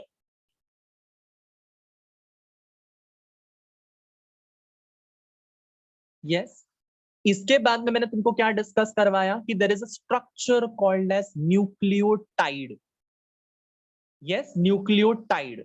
इस न्यूक्लियोटाइड से कौन बन रहा है, डीएनए बन रहा है। मतलब तुम्हारे डीएनए की जो ब्रिक्स है, डीएनए का जो सीमेंट है, तुम्हारे दीवार बनाने के लिए जो ब्रिक्स और सीमेंट लगता है, वैसे डीएनए का जो बिल्डिंग ब्लॉक्स है वो क्या है, बिल्डिंग ब्लॉक क्या है, न्यूक्लियोटाइड है। तो वही न्यूक्लियोटाइड का डिस्कशन अभी हम लोग करने वाले हैं। डीएनए का न्यूक्लियोटाइड पढ़ने के लिए सब लोग रेडी है? यस। मॉलिक्यूलर लेवल पे जा रहे हैं हम लोग, थोड़ा बेसिक लेवल पे, मॉलिक्यूलर लेवल पे जा रहे हैं। प्लीज अंडरस्टैंड, एक एक चीज बहुत इंपॉर्टेंट है। जब भी कभी मैं कहता हूं कि डीएनए का न्यूक्लियोटाइड, तो वो कुछ तुम्हारे डायग्राम में ऐसे दिखाई देगा, ऐसे दिखाई देगा। ये मॉलिक्यूलर स्ट्रक्चर है तुम्हारे न्यूक्लियोटाइड का। ठीक है, लेट्स से फॉर एग्जांपल तुम्हारा जो डीएनए है उसके अंदर जो न्यूक्लियोटाइड है उसमें क्या क्या होता है, उसमें होता है शुगर, उसमें होता है फॉस्फेट ग्रुप, उसमें होता है नाइट्रोजनस बेस। मैंने कहा शुगर, फॉस्फेट ग्रुप और नाइट्रोजनस बेस, ये तीनों जब इकट्ठा आते हैं तब एक न्यूक्लियोटाइड बनता है। मैंने कहा phosphate sugar, nitrogenous base, sugar जब तीनों इकट्ठा आते हैं, एक साथ आते हैं, एकत्रित रूप में आते हैं, तो एक न्यूक्लियोटाइड बनता है। सबको चमका? सबके दिमाग में बत्ती जली? Phosphate, nitrogenous base and sugar तीनों मिलाकर एक न्यूक्लियोटाइड बनाएंगे, एक यूनिट बनाएंगे। यूनिट, वन यूनिट को केमिस्ट्री के लैंग्वेज में क्या बोलते हैं बच्चों लोग, क्या बोलते हैं एक यूनिट को?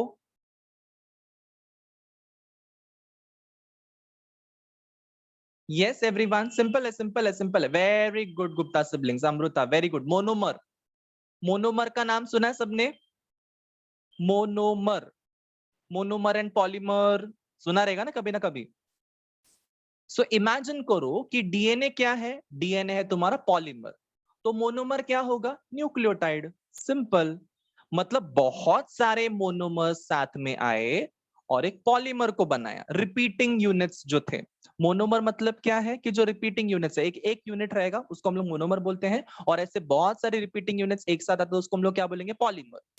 सो मोनोमर कौन है यहाँ पे, डीएनए का न्यूक्लियोटाइड। और आगे जाके कौन सा पॉलीमर बनने वाला है, डीएनए। समझा? मतलब न्यूक्लियोटाइड्स के रिपीट होने की वजह से क्या बनने वाला है, डीएनए। यहां तक सबको समझा? Crystal clear? ठीक है, नए बच्चों को भी समझ में आ रहा है? धीरे धीरे जा रहा हूं मैं, बहुत फास्ट भी नहीं जा रहा हूं।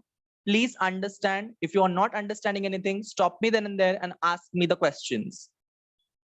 Yes, सबको समझ में आ रहा है ये चीज कि जब फॉस्फेट ग्रुप, शुगर और नाइट्रोजनस बेस एक साथ आते हैं तो एक यूनिट बनता है जिसका नाम है न्यूक्लियोटाइड। मतलब न्यूक्लियोटाइड एक मोनोमर है। ये मोनोमर के यूनिट्स रिपीट होंगे और उसमें से एक पॉलीमर बनेगा। उस पॉलीमर का नाम है डीएनए। देखो यहाँ पे डायग्राम में भी देख सकते हो कि ये एक न्यूक्लियोटाइड था, उसके ऊपर एक न्यूक्लियोटाइड है, उसके ऊपर एक न्यूक्लियोटाइड है, ऐसे बहुत सारे न्यूक्लियोटाइड से क्या बना, एक अक्खा डीएनए बना। ड्रॉप हार्ट जिसको जिसको समझा।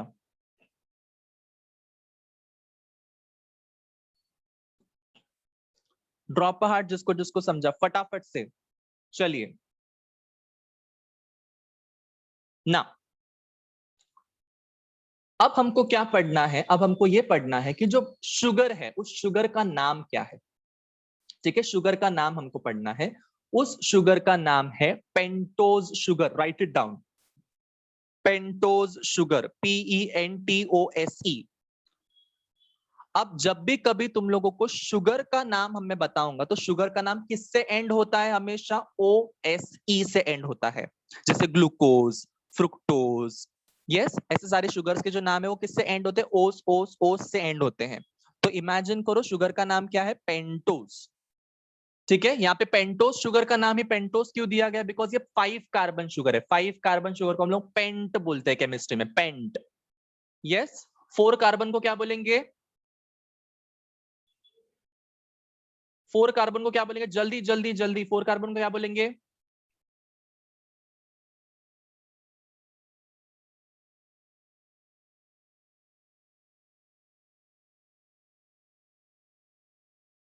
यस एवरीवन, वेरी गुड, ब्यूट बोलेंगे, ब्यूट। बराबर ना? पर ब्यूटोज नाम का कोई शुगर नहीं है इस दुनिया में। ठीक है, 5 कार्बन का शुगर है जिसका नाम pentose. Is that clear everyone? So 1 count करते फटाफट से, 1 2 3 4 5। ऊपर है यहाँ पे 5 कार्बन शुगर, ये देखो ये 5th कार्बन इधर है। सो 1 2 3 4 5, ऐसे 5 कार्बन होने की वजह से, 5 कार्बन का स्ट्रक्चर होने की वजह से हम लोग ऐसे शुगर को क्या बोलते हैं? Pentose sugar. अब पेंटोज शुगर जो है उसके पहले कार्बन पे कौन अटैच्ड है? बच्चों लोग बता दो चैट बॉक्स में अभी के अभी। पहले कार्बन पे कौन अटैच्ड है? देखो मैं यहाँ पे हाइलाइटर से बता भी रहा हूँ, पॉइंटर से बता भी रहा हूँ। कौन अटैच्ड है? नाइट्रोजन अटैच्ड है या नाइट्रोजन बेस अटैच्ड है? नाइट्रोजनस बेस अटैच्ड है, नाइट्रोजन बेस अटैच्ड है। समझ में आया सबको? सो नाइट्रोजन अटैच होना और नाइट्रोजनस बेस अटैच होना डिफरेंस है। अब नाइट्रोजनस बेस कौन से हो सकते हैं? शायद वो एडेनिन हो सकता है, शायद वो ग्वानिन हो सकता है, शायद वो थाइमीन हो सकता है, शायद वो साइटोसिन हो सकता है। चारों में से कोई भी एक। समझा?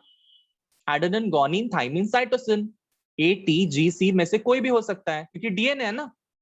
क्योंकि क्या है? डीएनए है। अगर आरएनए होता तो वहां पे क्या होता? एडेनिन होता, ग्वानिन होता, साइटोसिन होता और क्या होता उसके जगह पे? थाइमीन के जगह पे क्या होता? वेरी वेरी गुड, यूरासिल होता। Very good, very good. So uracil होता।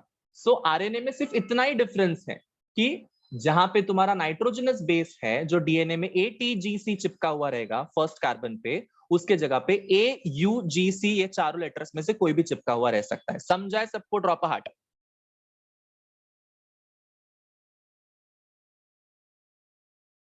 Everyone just drop heart. Good.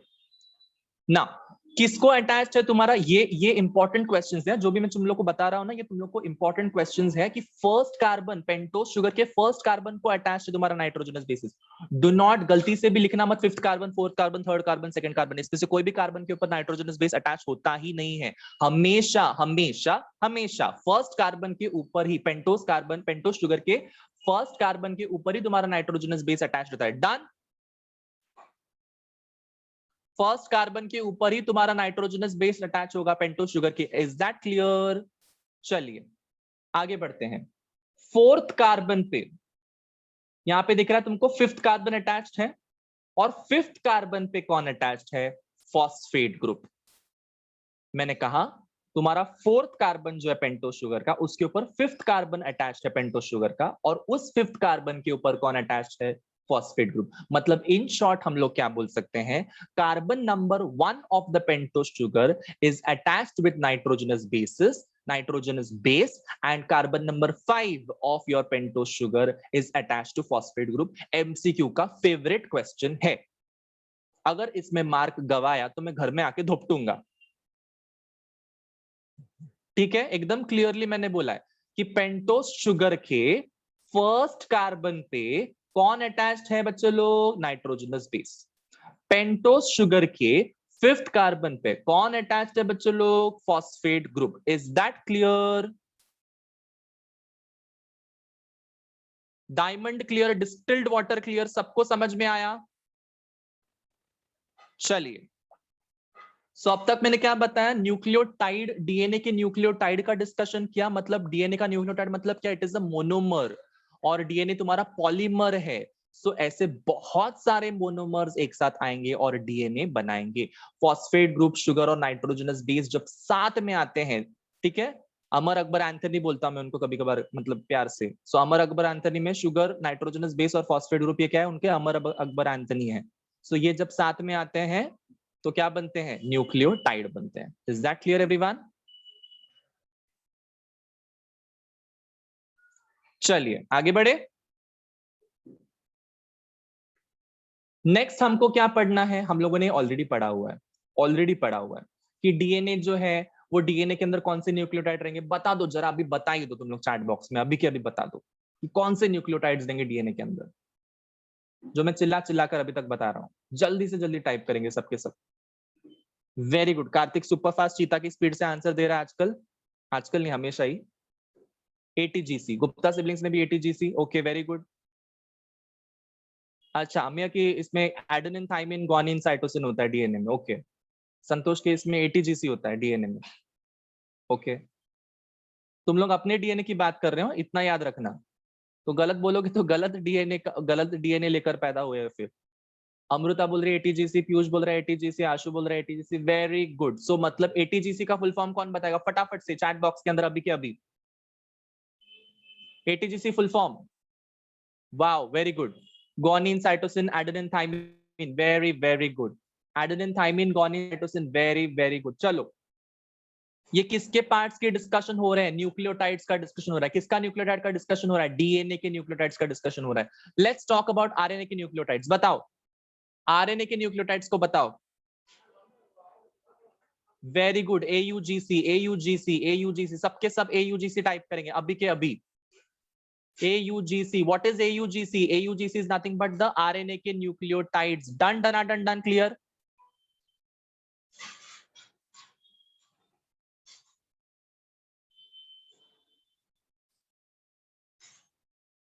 ठीक है, डीएनए के ATGC, आरएनए के AUGC। What is ATGC? Adenine, thymine, guanine, cytosine। What is AUGC? Adenine, uracil, guanine, cytosine। Done? Super fast speed से मैंने revise कर दिया। चलो आगे बढ़े। और एक तुमको क्या डिफरेंस दिखाई दे रहा है मुझे बता दो जरा, ये स्लाइड में देख के बता दो, डीएनए आरएनए में और क्या डिफरेंस दिखाई दे रहा है? और क्या डिफरेंस दिखाई दे रहा है डीएनए आरएनए में? ये स्लाइड देख के बता दो जरा। एटीजीसी, एयूजीसी तो समझ गया मैं। वेरी गुड अमीर। Double strand, single strand, very good. Stand नहीं है, स्टैंड नहीं। स्टैंड का मतलब क्या होता है? किसी के ऊपर कुछ खड़ा है या फिर वो चीज खड़ी है। ये स्ट्रैंड होता है, STRAND। स्ट्रैंड का मतलब क्या है? स्ट्रैंड का मतलब यहाँ पे स्ट्रिप दिखाई दे रही है, एक स्ट्रिप, एक पतली सी स्ट्रिप दिखाई दे रही है। That is called as strand. One strand, single strand. Double strand का मतलब क्या? ऐसे दो स्ट्रिप्स तुमको दिखाई दे रहे हैं क्रॉस होते हुए एक दूसरे को। That is called as double strand. Understood? ATGC, AUGC, single strand, double strand. Spelling में गड़बड़ मत करो बस, बाकी सब एकदम परफेक्ट चल रहा है। Done, cool.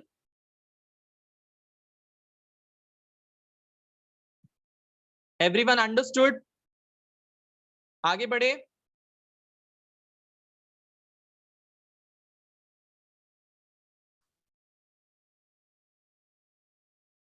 चलिए फिर नेक्स्ट नेक्स्ट नेक्स्ट यस, ये तुम लोग को मैंने थोड़ा सा ऑलरेडी बता दिया था कि न्यूक्लियोटाइड क्या होता है, न्यूक्लियोटाइड में हम लोग कैसे चीजें पढ़ने वाले हैं, ये सब मैंने थोड़ा सा और डिस्कशन किया हुआ था, बट थोड़ा अभी और थोड़ा डिटेल में जाते हैं, ठीक है, धीरे धीरे डिटेल्स में जाते हैं। अभी अभी मैंने तुम लोग को न्यूक्लियोटाइड्स बताया, मैं न्यूक्लियोटाइड्स में क्या क्या होना चाहिए जल्दी जल्दी टाइप करो। Nucleotide is made up of dash dash and dash, nucleotide is made up of dash dash and dash, nucleotide is made up of dash dash and dash. ATGC, हम डीएनए की बात करें तो एटीजीसी की बात करेंगे अभी तक, आरएनए की बात हो नहीं रही है, बराबर बराबर, यस और नो?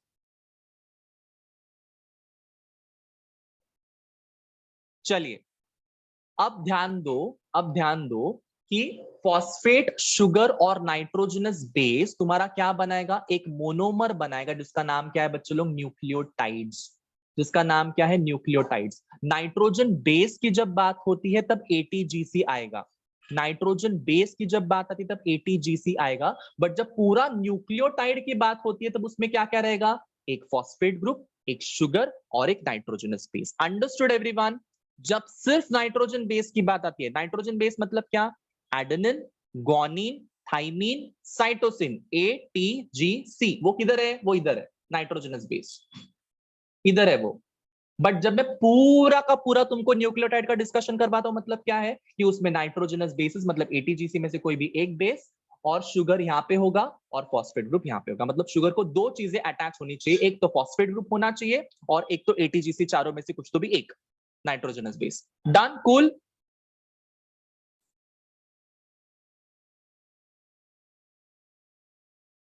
यहाँ पे कुछ स्टेटमेंट्स लिखे हुए हैं मैंने, वो जरा पढ़ते हैं so that will be easy for us to understand.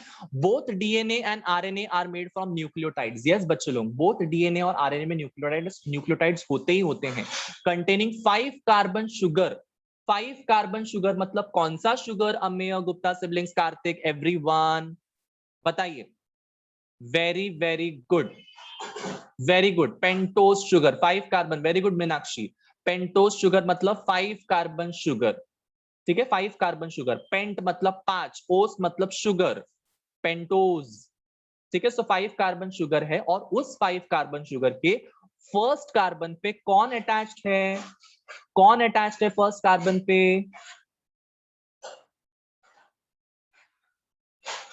Very good, nitrogenous base attached है। तो बच्चों लोग 5th कार्बन पे क्या अटैच्ड है, 5th कार्बन पे क्या अटैच्ड है, very good, phosphate group. Phosphate group मतलब एक न्यूक्लियोटाइड को कंप्लीट बनाने के लिए ये 3 त्रिदेव चाहिए, ब्रह्मा विष्णु महेश हमको चाहिए, ठीक है। कौन से ब्रह्मा विष्णु महेश है, sugar, nitrogenous base and phosphate group. Nitrogenous base चारों में से कुछ भी एक हो सकता है, एडेनिन, ग्वानिन, थाइमिन, साइटोसिन में से कुछ भी एक लगा दो वहां पे, बाकी पूरा स्ट्रक्चर सेम रहेगा। कूल, समझा? हम डीएनए की बात कर रहे हैं, आरएनए पे कूदी नहीं मारी हम लोगों ने अभी तक, जंप नहीं किया आरएनए के ऊपर हमने अभी तक, समझा? Now there is one more thing which we should remember कि प्यूरिन्स और पायरिमिडिन्स क्या होते हैं। नाउ अब तक हम लोग जो एडेनिन, ग्वानिन, थाइमिन, साइटोसिन ये जो बकवास कर रहे हैं उनको हम लोग 2 क्राइटेरियाज में डिवाइड करते हैं, one is called as purines and one is called as pyrimidines. Now what are purines and what are pyrimidines? ये 2 कैटेगरीज हैं तुम्हारे नाइट्रोजनस बेसिस के। एडेनिन, ग्वानिन प्यूरिन्स बनाते हैं, थाइमिन, साइटोसिन, यूरासिल जो आरएनए में यूरासिल है वो तुम्हारे पायरिमिडिन के कैटेगरी में आता है। अंडरस्टूड?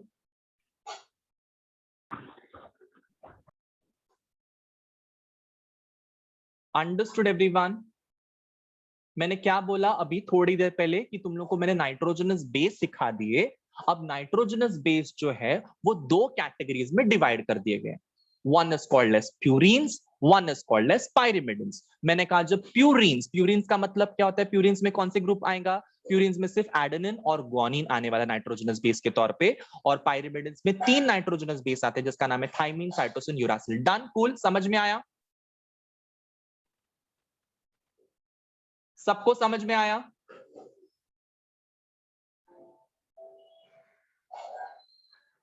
Everyone understood this? आगे बढ़े ना। एक चीज तुमको समझनी है यहाँ पे कि जो तुम्हारा शुगर है उसका नाम क्या है, पेंटोस शुगर, फॉस्फेट ग्रुप है, नाइट्रोजनस बेस है, जब ये तीनों साथ में आते हैं तो न्यूक्लियोटाइड्स बनते हैं। There is one more structure called as nucleoside, SIDE, that is nucleoside. Let's try and understand what are nucleoside. उसके पहले हमको प्यूरिन्स और पाइरिमिडिन्स के स्ट्रक्चर को हमको देखना है। ओके, सो प्यूरिन्स में क्या रहते हैं बच्चों लोग, जल्दी टाइप करो, प्यूरिन्स में क्या रहते हैं? What are purines? प्यूरिन्स में कौन से रहते हैं? Nucleo nitrogen base. Everyone yes, सिर्फ लेटर टाइप किया तो भी चलेगा, पूरा टाइप करते बैठो मत, बता दीजिए। Yes, very very good. Purines में सिर्फ दो ही नाइट्रोजनस बेस आते हैं, one is called as adenine, one is called as guanine. Structure को क्लियरली देखो, स्ट्रक्चर को क्लियरली देखो। क्या इसमें दो रिंग्स आए हैं? दो रिंग्स देखो, ये फर्स्ट रिंग है, ये सेकेंड रिंग है, ठीक है, ये फर्स्ट रिंग है, ये सेकेंड रिंग है। सो बेंजीन की तरह ये दो रिंग्स हैं, यहाँ पे दो रिंग से अटैच्ड हो गए हैं, which means what कि purines are double ringed structure. समझ में आया? डबल रिंग किसमें रहेगा? प्यूरिन्स के अंदर रहेगा। क्लियर?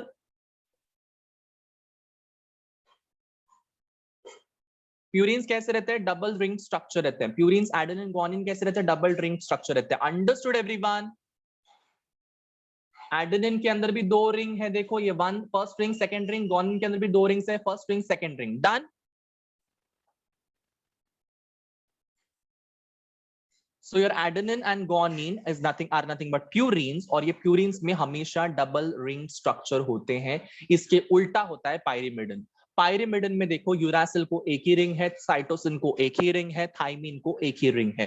Understood everyone? मतलब प्यूरिन्स और पाइरिमिडिन्स में ऐसे कैटेगरी में क्यों डिवाइड कर दिए गए हैं? Depending upon the number of rings present inside the structure of them. अगर दो रिंग्स प्रेजेंट रहेंगे दे कॉल्ड एज प्यूरिन्स, अगर एक रिंग सिंगल रिंग रहेगी we call it as pyrimidines. Understood? So purine में क्या है? डबल रिंग स्ट्रक्चर है। Adenine, guanine are purines, then uracil, cytosine, thymine are pyrimidine. जिसको समझा, जिसको चमका, drop a heart. Yo everyone, सबको समझ में आया? प्यूरिन्स पाइरिमिडिन्स के बीच का बेसिक डिफरेंस है, बेसिक, कि दो रिंग्स रहे प्यूरिन्स है, एक एक रिंग रहा एक स्ट्रक्चर में पाइरिमिडिन्स है। प्यूरिन में क्या रहता है? एडेनिन, गुआनिन रहता है। पाइरिमिडिन्स में क्या रहता है? Uracil, cytosine, thymine. ज्यादा कुछ पढ़ो मत इस स्ट्रक्चर के बारे में, किधर NH2 अटैच है, किधर नाइट्रोजन अटैच है, अभी उसका टेंशन लेने का ही नहीं है। अभी सिर्फ और सिर्फ किसका टेंशन लेना है कि कौन प्यूरिन है भाई साहब, कौन पाइरिमिडिन है। तो प्यूरिन एक डबल रिंग स्ट्रक्चर है। What are pyrimidines? Pyrimidines are single ring structures. Purines के अंदर होता है एडेनिन, गुआनिन, पाइरिमिडिन्स में होता है यूरासिल, साइटोसिन, थाइमिन। सिर्फ यूरासिल जो है वो RNA में आता है, बाकी सारी चीजें DNA में आती है। समझा? ओके, तो थोड़ी देर पहले मैंने तुमको एक चीज बताया था, there is something called as nucleotides. Yes, nucleotides में क्या होता है? अब वापस से एक बार वन लास्ट टाइम मुझे बता दो, once and for all. No no no Kartik, ATGC is nitrogenous base. ATGC is nitrogenous base, confuse मत होना। नाइट्रोजनस बेस और न्यूक्लियोटाइड्स में डिफरेंस है। Nitrogenous base, phosphate sugar, sorry phosphate group and pentose sugar, ये तीनों मिलाकर बनते हैं तुम्हारा nucleotide. Please do not get confused. Nitrogenous base हमेशा क्या होता है? Adenine, guanine, thymine, cytosine. जब मैं नाइट्रोजनस बेस की बात करता हूं तो वो चार चीजों में से कुछ तो एक आएगा, बट जब मैं कहता हूं न्यूक्लियोटाइड्स तो तुम्हारा नाइट्रोजनस बेस, पेंटोस शुगर और फॉस्फेट ग्रुप तीनों के तीनों साथ में जब आते हैं we call it as nucleotide. इसलिए मैं बार बार रिवाइज करवा रहा हूं। अंडरस्टूड?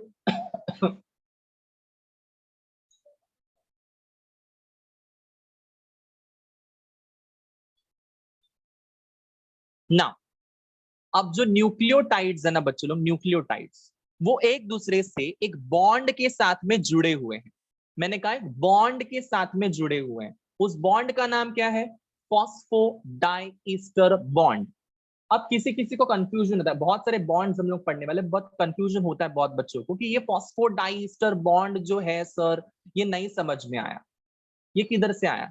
तुम लोग को फॉस्फेट ग्रुप दिखाई दे रहा है, ये वाला फॉस्फेट ग्रुप, हाँ या ना? जो येलो येलो कलर के बॉल्स तुमको दिखाई दे रहे हैं वो पीपी लिखे हुए हैं, वो सारे के सारे क्या है? फॉस्फेट ग्रुप है। इमेजिन करो कि वो क्या है? फॉस्फेट ग्रुप है। वो फॉस्फेट ग्रुप के दोनों साइड में लाइंस है। यस, दोनों साइड, एक ऊपर एक लाइन है, नीचे एक लाइन है, ऊपर एक लाइन है, नीचे एक लाइन है, ऊपर एक लाइन है, नीचे एक लाइन है, हाँ या ना? देखो इधर भी एक लाइन है, इधर भी एक लाइन है, इधर भी एक लाइन है, इधर भी एक लाइन है, इधर भी एक लाइन है, इधर भी एक लाइन है, इधर भी एक लाइन है, इधर भी एक लाइन है। फॉस्फेट ग्रुप के दोनों साइड में लाइंस है। वो लाइंस क्या इंडिकेट करते हैं? बॉन्ड। किसके बीच का बॉन्ड? दो न्यूक्लियोटाइड्स के बीच का बॉन्ड। अगर दो न्यूक्लियोटाइड्स को जोड़े रखना है एक फॉस्फेट ग्रुप बीच में रखकर, तो कौन सा बॉन्ड आएगा? Phosphodiester bond. समझा? एक्चुअल में वो डाई ईस्टर बॉन्ड है, बट उसमें फॉस्फेट ग्रुप ऐड होने की वजह से it is called as phosphodiester bond. Is that clear? Actual में कौन सा बॉन्ड का नाम क्या है? Diester bond. Ester bond सबको पता रहेगा, यस, केमिस्ट्री में पढ़ा रहेगा ईस्टर बॉन्ड का मतलब। तो ईस्टर बॉन्ड में अगर फॉस्फेट ग्रुप ऐड कर दो, we call it as diester bond. और डाई ईस्टर बॉन्ड से कौन जुड़ा हुआ है?